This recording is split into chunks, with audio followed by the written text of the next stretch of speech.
brought to you by oneaauto.com, your source for quality parts and the best service on the internet. Hi, I'm Mike from One Auto. I hope this how-to video helps you out. And next time you need parts for your vehicle, think of oneauto.com. Thanks. In this video, we're going to be working with our 2008 Dodge Ram 1500 Hemi. We're going to show you how to remove the transmission pan. If you like this information, please click subscribe. We have a ton more information on this vehicle as well as many other makes and models. If you want this part for your vehicle, you can find it in the description at oneauto.com. Here are the items you'll need for this repair.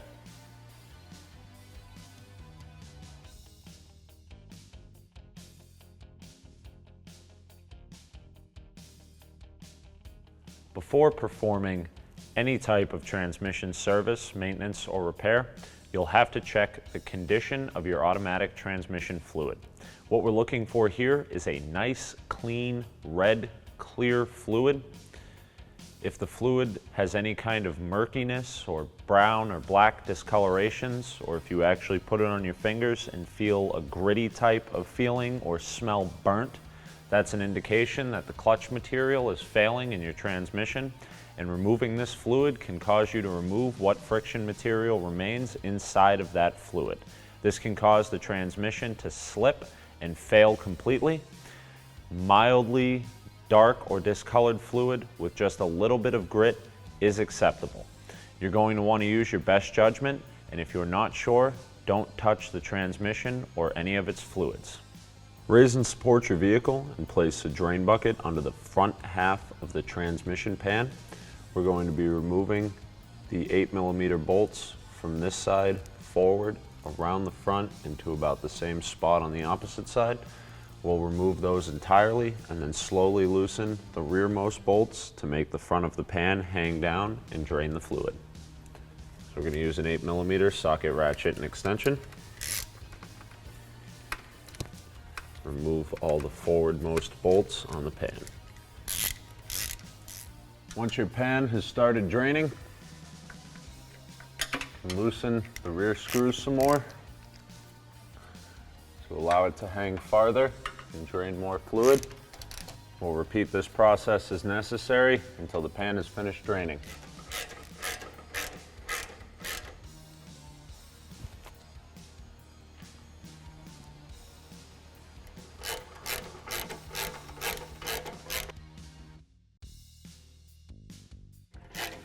So now that our pan is hanging pretty much all the way down, we'll finish removing the hardware.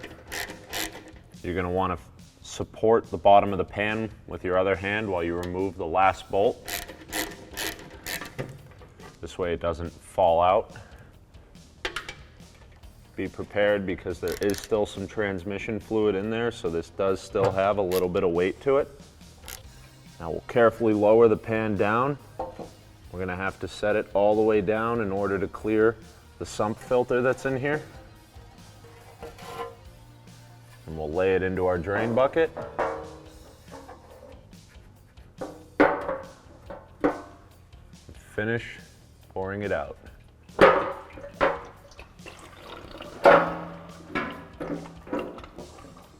You'll leave the drain bucket underneath the transmission, as it's still going to drip from all the wet surfaces inside the actual tranny.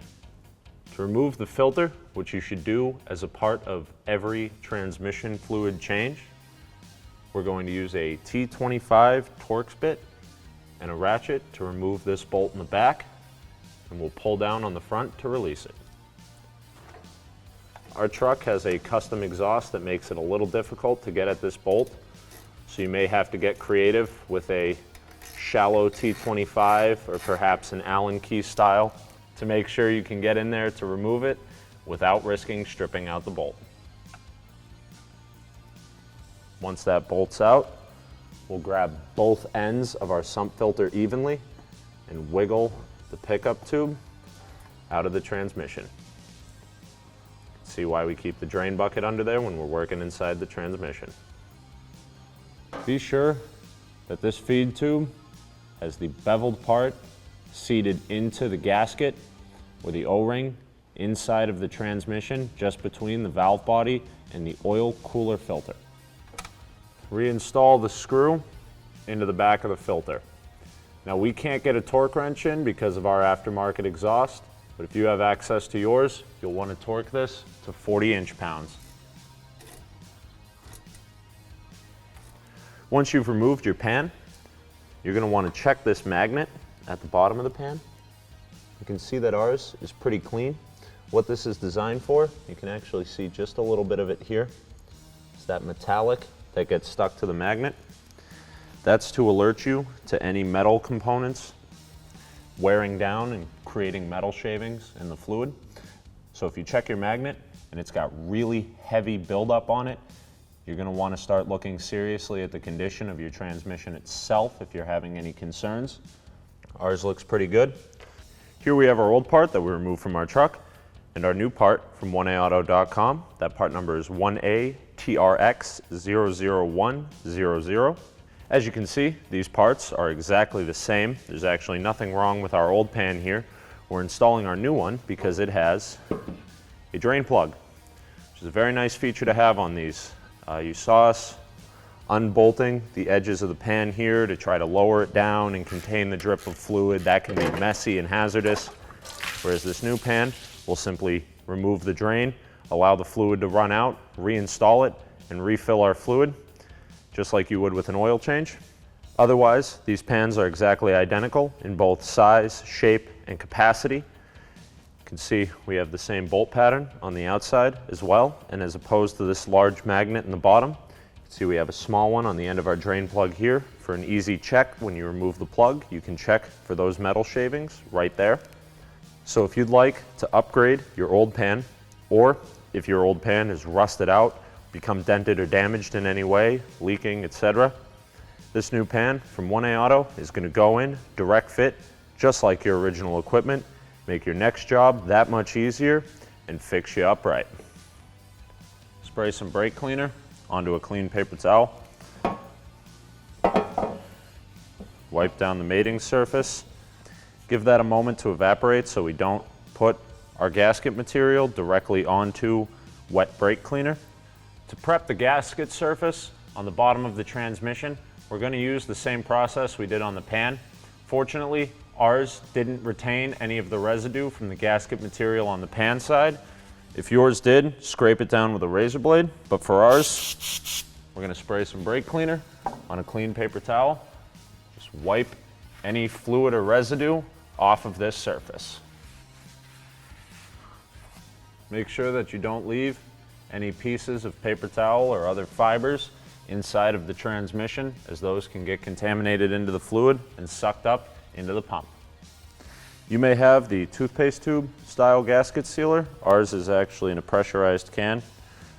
Makes it a little easier to spread out and spread evenly. So we'll lay the bead across, go right across the bolt holes.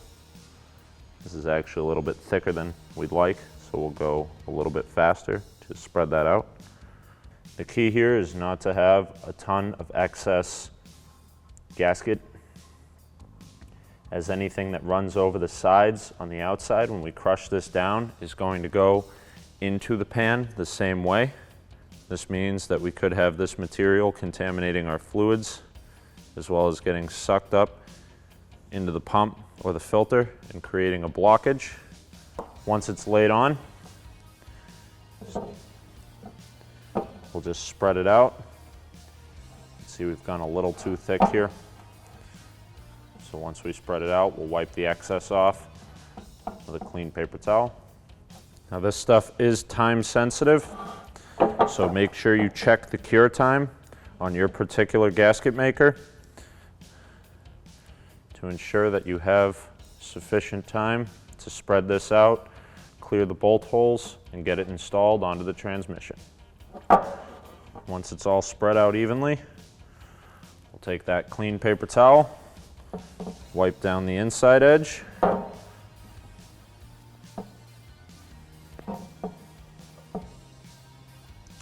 and the outside as well. Double check that the gasket surface on your transmission is clear and install the pan. Line up the pan, being careful not to touch anything inside of the pan or anything that's going to contaminate that gasket maker. We've started a bolt onto the end of our 8mm socket.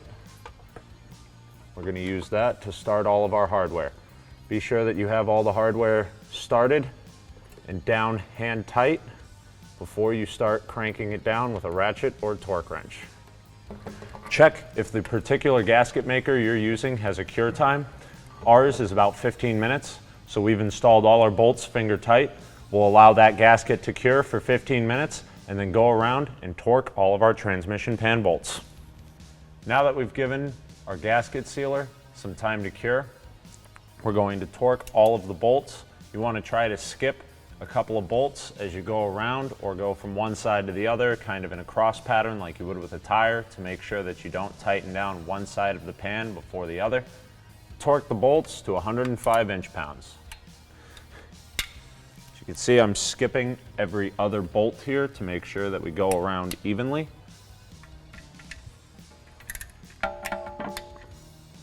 just happens to work out that we would have hit the same bolt we started on there, so we'll go over one bolt and make another pass around on every other bolt.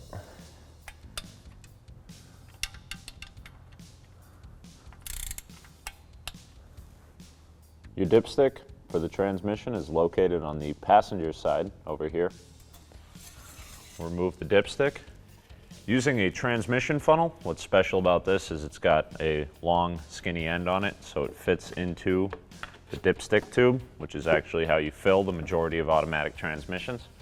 We'll install that into the dipstick tube and add ATF +4 transmission fluid. It says it should take about 6.5 quarts after a drain and fill, so we'll add 4 and see where we're at.